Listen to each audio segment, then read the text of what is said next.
will read the article, and then each of you in turn will read a paragraph. Neptune, New Jersey. Thou shalt not commit adultery. Also, thou also shalt not use Facebook.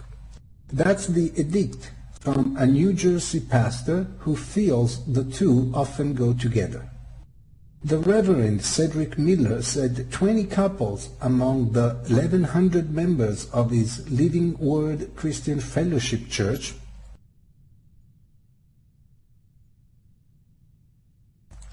have run into marital trouble over the last 6 months after a spouse connected with an ex-flame over Facebook.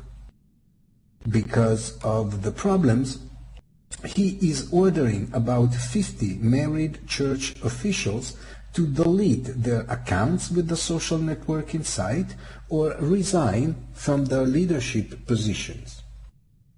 He had previously asked married congregants to share their login information with their spouses, and now plans to suggest that they give up Facebook altogether. I've been in extended counseling with couples with marital problems because of Facebook for the last year and a half, he said. What happens is someone from yesterday surfaces. It leads to conversations, and there have been physical meetups. The temptation is just too great. Miller is married and has a Facebook account that he uses to keep in touch with 6 children, but he will heed his own advice and cancel his account this weekend. On Sunday, he plans to strongly suggest that all married couples stop using Facebook, lest they endanger their marriage. The advice will go to the entire church, he said. They'll hear what I'm asking of my church leadership. I won't mandate it for the entire congregation, but I hope people will follow my advice. Miller said he has gotten a mostly positive response so far among the leaders subject to his edict. Some did, others got scared and deleted their accounts right away, and some felt it was none of my business and continued on, he said. Pat Dawson, a minister at the church, uses her Facebook account to see photos of her relatives. She is unmarried and therefore not required to delete her account, but she agrees with Miller about the dangers such sites can create.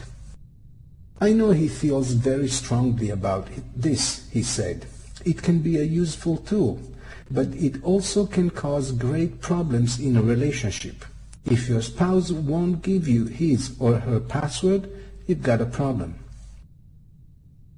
The American Academy of Matrimonial Lawyers says 81% of its members have used or been faced with evidence plucked from Facebook, MySpace, Twitter, and other social networking sites in divorce cases over the last 5 years.